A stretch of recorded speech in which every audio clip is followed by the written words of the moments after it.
Oke, selamat datang kembali di Gonam Tech. Pada kesempatan kali ini kita bakalan bahas ya prosesor ini. Prosesor yang membuat gua sengsara untuk mencobanya, mengetesnya dan mendapatkan pengalaman dari penggunaannya, yaitu adalah Pentium ya, Pentium E5700 dual core.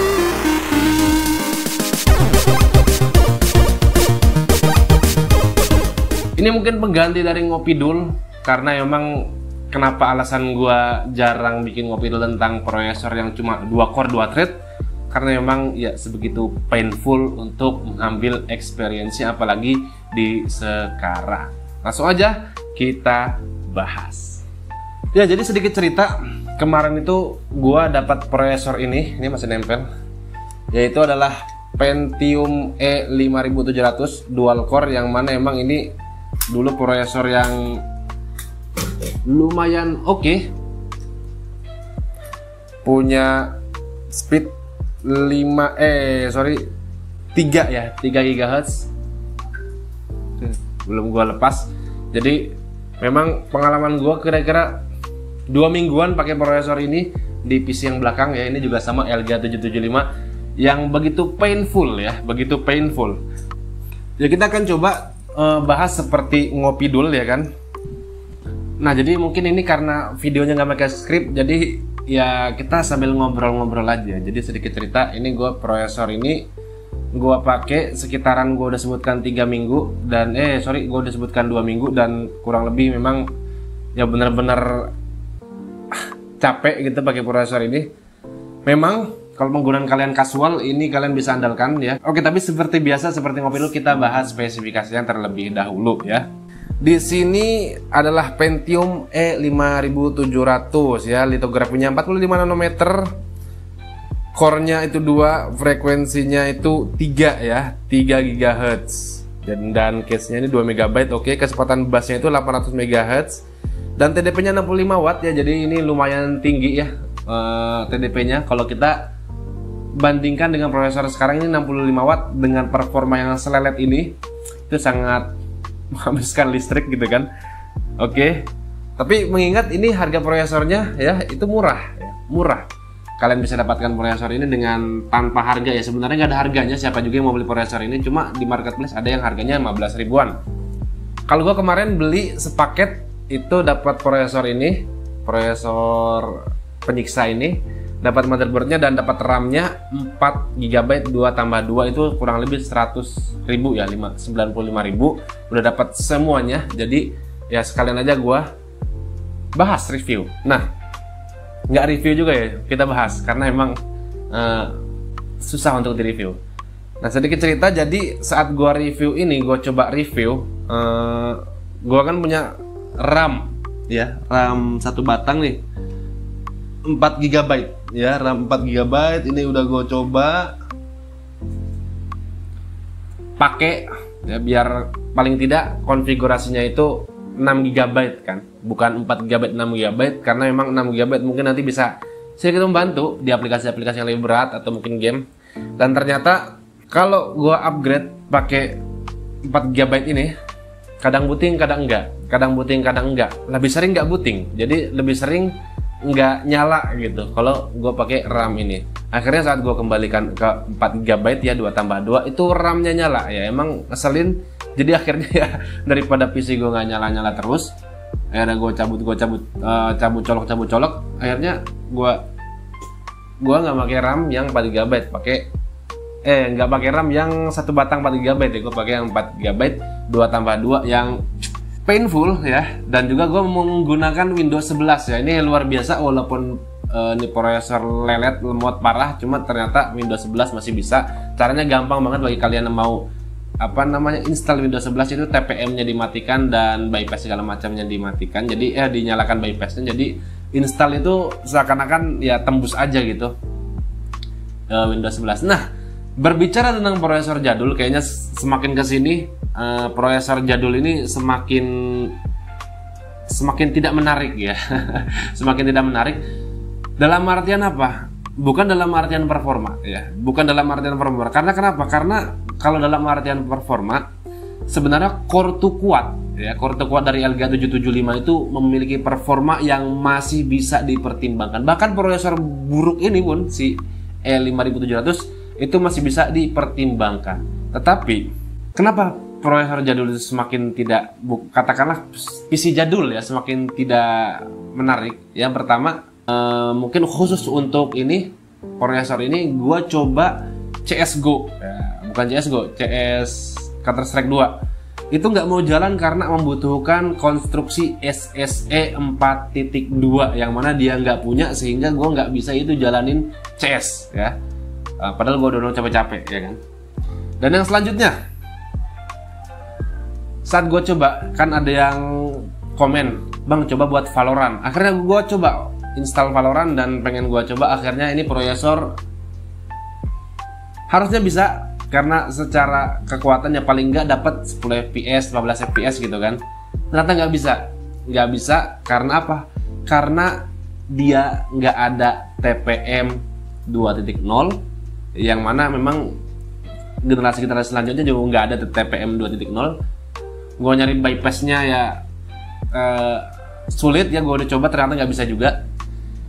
Dan nggak ada fastboot ya, nggak ada fastboot, sehingga ini menjadi deal breaker banget bagi kalian yang emang pengen rakit PC jadul. Emang udah nggak sebegitunya menarik. Mungkin kalau buat GTA 5 yang bajakan atau mungkin San Andreas segala macem, it's okay lah. Cuma kalau memang untuk game, kayaknya walaupun game-game ringan pun kadang mereka requirementnya aneh-aneh gitu.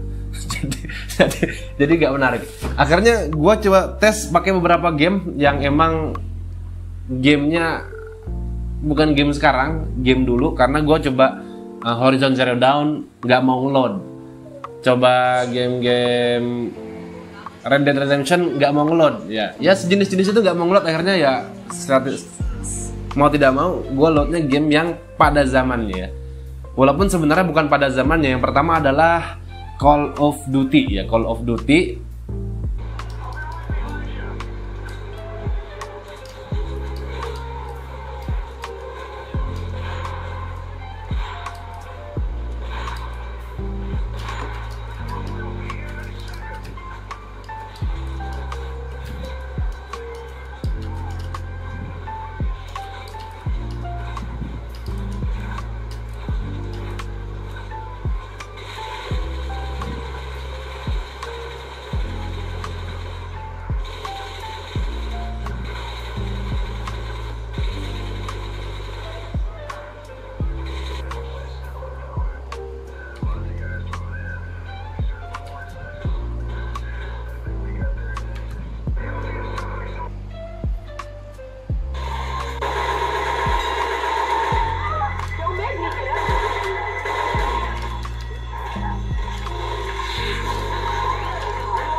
Ya itu dia gamenya ya. Kita lanjut ke ini, bahas spesifikasinya. Emang agak random, cuma nggak apa-apa, kita ngobrol aja gitu kan.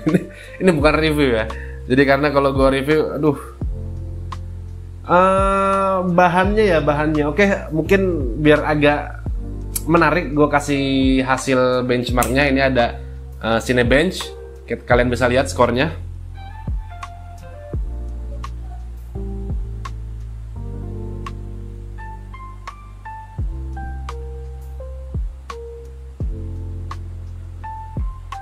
Dan gue di sini mencoba game-gamenya pakai GTX 550 Ti. Kenapa GTX 550 Ti bang? Padahal kan gue requestnya RTX. Karena adanya itu ya udahlah ya. Lagian juga GTX 550 Ti itu masih jauh lebih kuat daripada si Pentium buruk rupa ini. Pentium buruk rupa ini. Oke lanjut. Dia dirilis pada kuartal ketiga tahun 2010 ya. Memang oke. Soketnya Elgato 775, gue pakai motherboard G41 ya. Gue punya 3 motherboard Elgato 775, yang satu DDR2, G41 juga. Dua ini ada dua punya dua, yang satu tewas dan ini G41 itu masih hidup ya. Cuma kadang RAM-nya bermasalah, nggak bisa 8 GB, biasanya maunya 4 aja gitu ya. Kalau tambah 4 itu kadang nyala kadang enggak, ngambekan gitu ya. Terus dan ini sekarang gue pakai PC prosesornya E5450 ya, E5450. Dulu alternatifnya Core 2 Quad karena emang Core 2 Quad harganya lebih mahal, dan ini adalah alternatif murahnya gitu. Clocknya lebih kencang daripada Q6600 atau Q8400. Dia 3 GHz Core 2 Quad. Itu udah kencang zamannya ya. Kita bahas ke spesifikasi udah tadi, habis itu game testnya udah. Sekarang pengalaman gua selama menggunakan ini. Sebenarnya sih prosesor ini tuh kalau kalian menggunakannya untuk ngetik aja itu masih oke. Ngetik aja oke. Kantor itu masih oke. Browsing pun sebenarnya masih oke, walaupun kadang website itu yang pakai HTML5 kadang kayak nggak keload gitu loh. Jadi tulisan aja numpuk-numpuk gitu, sehingga ya di refresh juga nggak jadi beres. Mungkin ada developer yang nggak paham juga. Yang jelas ada beberapa website yang tidak terload secara sebagaimana mestinya, sehingga itu bisa nanti kurang cakep banget. Ya walaupun sebenarnya kadang banyak dari kalian pakai prosesor ini karena terpaksa gitu kan. Nemu PC jadul atau nemu PC di kantor kalian udah nggak kepake, kalian bawa pulang, ternyata prosesornya ini prosesor buruk ini. Ya memang terpaksa. Cuma memang kalau memang dimaksimalkan bisa.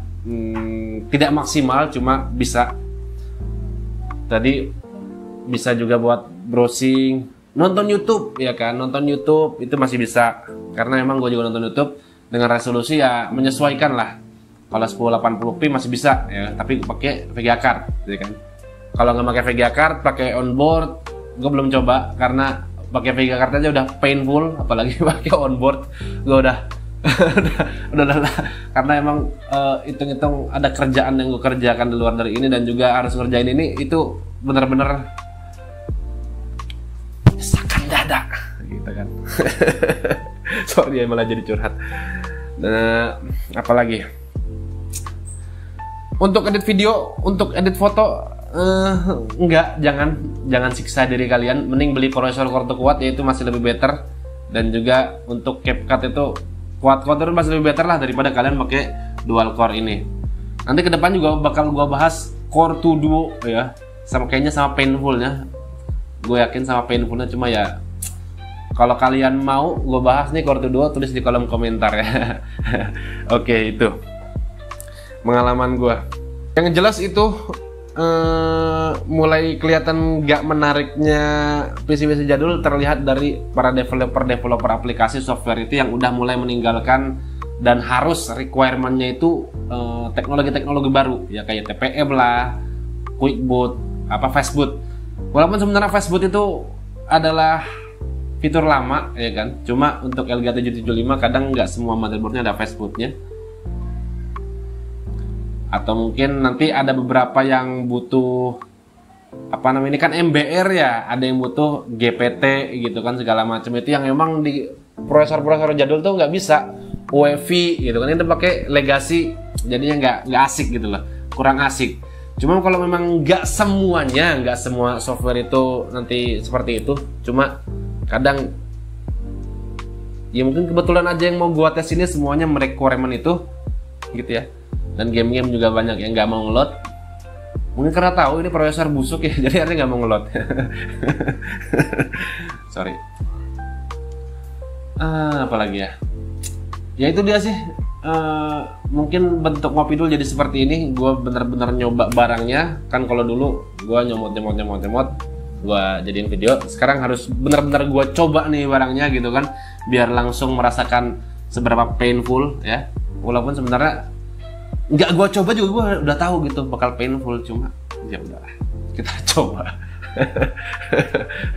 Oke. Sebenarnya kalau gue datang ke 11 hardware ya, ngobrol-ngobrol, mungkin dia bisa ngasih lebih insight secara historisnya.